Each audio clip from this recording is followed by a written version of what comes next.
Aproveitando sobre os dados e as pessoas que estão, a gente aqui, né, no Brasil também, no mundo, nós deixamos nossos dados aí disponível em todo lugar, estamos vendendo nossos dados aí por R$ 500 aí, que a gente conversou isso há alguns dias. O que você tem para dizer sobre isso aí?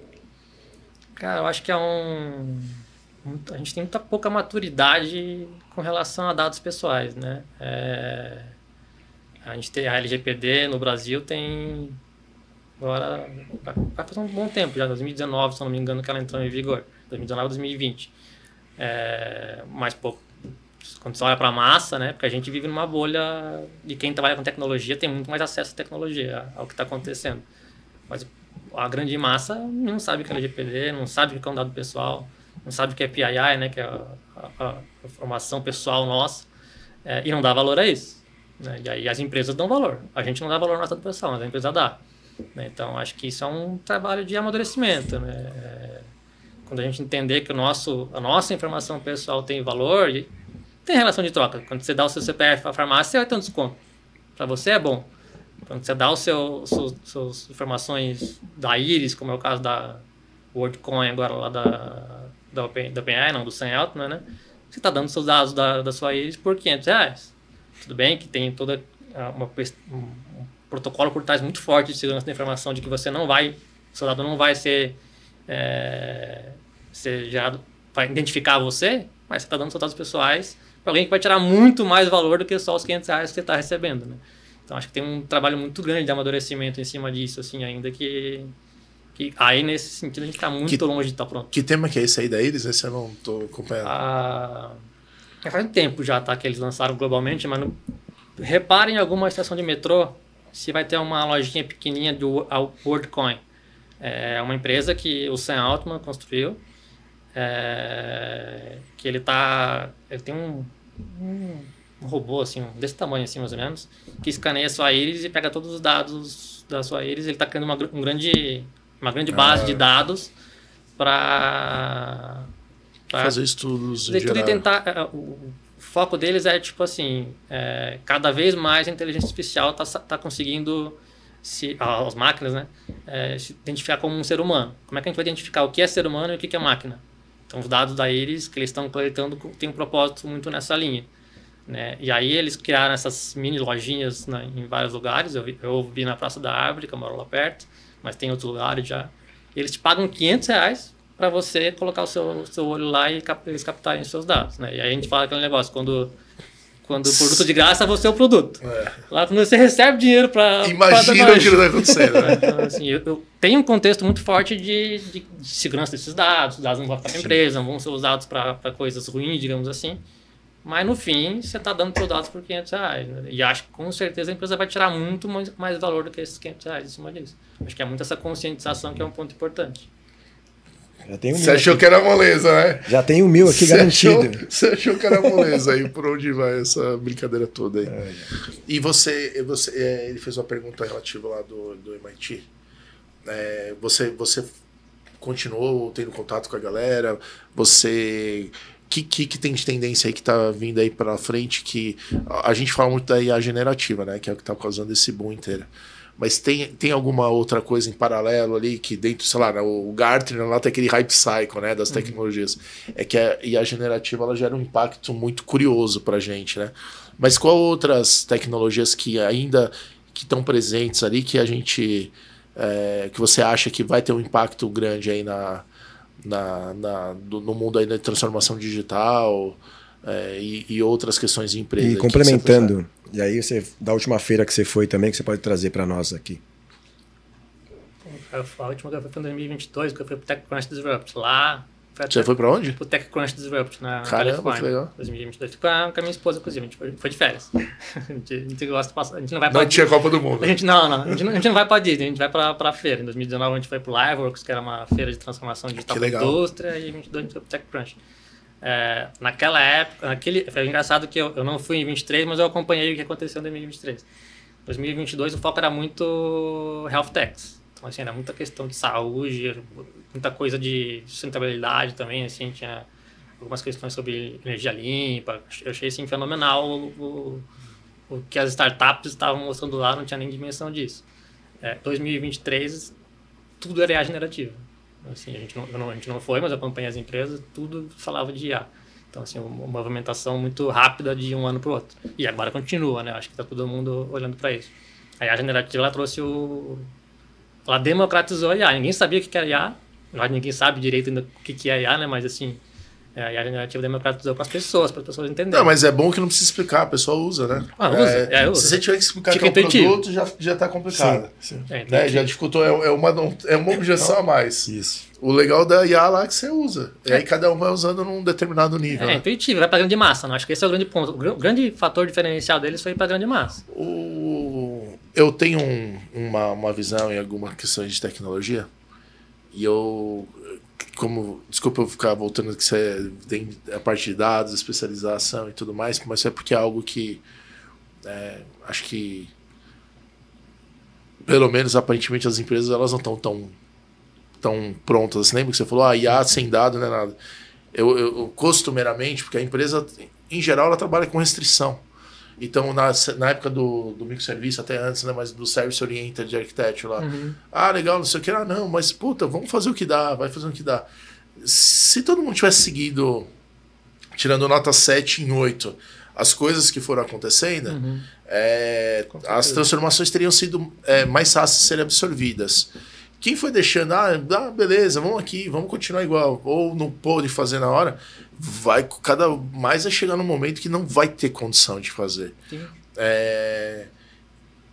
A questão dos dados, ela pode ser o bote salva-vida aí das empresas? Do tipo assim, quem souber ter os dados vai ter mais receita, quem não tiver esse poder de dados vai ficar de fora na questão competitiva, por exemplo, no varejo. O varejo é muito agressivo nisso, né? Recomendação e tudo mais. Como que você vê aí? Cara, eu acho que na linha bota salva-vidas. Assim, no fim, acaba sendo que assim, você não tem opção. Você tem que ter dados, não digo estruturados, mas um ecossistema de dados muito forte para conseguir trabalhar o seu negócio. E não é só a questão... Acho que tem muito forte da experiência do cliente, que a gente entra nessa questão de... Quando a gente fala de experiência do cliente, hoje tudo é personalizado. Tudo é personalização. E você só vai conseguir personalizar em grande volume, em massa, se você tiver os dados. Por isso que a gente estava falando do CPF da farmácia ali. A farmácia pega o seu CPF, porque depois ela consegue lá interagir e saber o que você comprou nos últimos 6 meses e tal. Então, um pouco disso assim. Então, no contexto de experiência do cliente, você não sobrevive hoje, especialmente no B2C, sem ter os dados muito bem mapeados, estruturados e ligado ao contexto de consumo, né? Para você pensar ali a parte de personalização. Mas tem muita visão de dados também no contexto operacional, no contexto de estrutura, de como é que você executa as coisas, como é que você trabalha a eficiência. Né? Porque a gente fala dados, a gente fica muito naquele negócio, eu comprei tal coisa, ou CPF, ou endereço, mas quando você fala de IoT, quando você fala de processos de negócio... Automações em geral, sai do fato de dimensão ali para ir para... Não, para o processo de negócio, cara, você tem que acompanhar os seus processos de negócio e medir ele, e aí a partir disso você vai avaliar uma tendência. Se você tem uma indústria, você tem que ter a IoT lá por trás, você vai gerar muitos dados ali mapeando e depois você vai conseguir medir se essa mecânica precisa de uma manutenção, se vai explodir, se não vai, se vai consumir menos energia. Então, porém, de eficiência operacional também tem muita coisa forte em dados também. Entendeu? Então, assim, no fim... Voltando um pouco naquela questão lá que eu dou uma provocada né, a gente vê uma parceria entre OpenAI e Oracle, né? E aí a gente está falando dessa questão de dados, a parte acessível mais à população e até a grande maioria das empresas é o acesso a uma API de um LLM treinado por alguém, e é um LLM mesmo, né? Sei lá, sabe tudo até um determinado período ali da linha do tempo. Mas quando você vai trocando ideia, mesmo por API e tal, ou quando a pessoa usa ali, ela vai criando aquele contexto, né? Então, toda hora aquele contexto vai lá para o servidor, aí baseado naquele contexto da conversa e o aprendizado, você vai tendo a resposta e assim por diante. Outro dia eu fiz um teste bem simplinho mesmo, só para ver se ia funcionar. E eu pedi para o ChatGPT se portar como se fosse um database de dados não normalizados. E aí escrevi lá, Rodrigo Gaudi é amigo do Robson Pintor. Rodrigo Gaudi conhece, sei lá, Aí o Elton. Qual a chance do Robson conhecer o Elton? Aí ele fez uma conta tal. Aí eu falei assim, mas eu tenho um filho tal. E aí fui perguntando, e eu fui criando coisa totalmente desestruturada, relações, coisa mais básica que tem, quase aquela teoria de grafo lá. E aí eu fui enchendo esse database, e aí fui pedindo, falei, cara, você pode me falar quem que é mais próximo? Ele foi respondendo. Aí, por que eu tô colocando esse cenário? Esse meu dado, ele não tinha uma persistência. Eu ia pagar token pra caramba, ficar mandando toda hora. Como uma galera, tipo um Oracle da vida, que sabe armazenar dado absurdamente, né? Eles são muito bons disso, tem onde armazenar. No futuro, eu vou precisar de uma base de dados? Eu vou precisar ter um sistema de gerenciamento de dados? Ou eu só vou conversando com a minha IA continuamente, depois eu falo, me dá a lista dos 10 maiores compradores, me fala todo mundo que o primo gosta de cerveja? Acho que você já matou a sacada aqui, né, cara? No fim, a gente vai consumir um serviço que vai fazer o trabalho por mim. De novo, eu não quero ter um banco de dados. Eu quero ter um dado persistente. O valor que eu quero ter, ou meu propósito é ter o dado persistente para que depois eu possa constar. Preciso ter um banco de dados? Então, mas aí vai para um caminho da descentralização, certo? Sim. Porque se eu não vou querer estar compartilhando com ninguém. Aí o modelo hoje da tecnologia, ele acaba sendo, legal, puta, tem a DeepSeek, tem a Amazon, não sei, legal, tem 10, cara. Quando é que as empresas vão entender que elas têm que apoderar de um DeepSeek e falar assim, agora é meu aqui, eu toco, eu treino e daqui não sai? Eu acho que Ou não é isso o caminho? Eu acho que a gente não tem essa maturidade para saber se esse é o caminho muito... Não digo nem pela tecnologia. A tecnologia tá fácil de resolver. É muito sobre propriedade dos dados. Né? Então, você querer deixar seus dados com...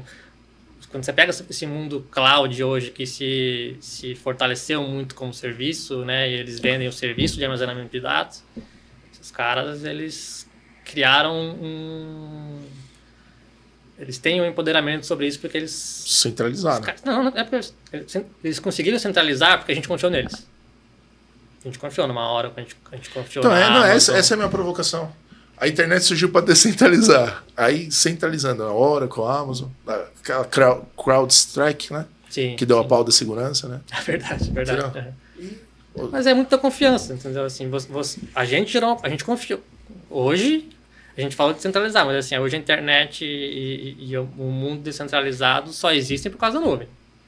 Né? No fim, está ali, e no fim é Amazon, é Google, é Microsoft, Oracle e deve ter outros mais. A gente confiou neles. A gente confiou em dar os nossos dados para eles e tem um monte de certificação por trás, tem um monte de contexto por trás disso. A gente agora tem que criar esse elo de confiança também com a OpenAI, com uma DeepSeek da China. O OpenAI, o Sam Altman é um cara bastante... Então, mas o DeepSeek é open source, né?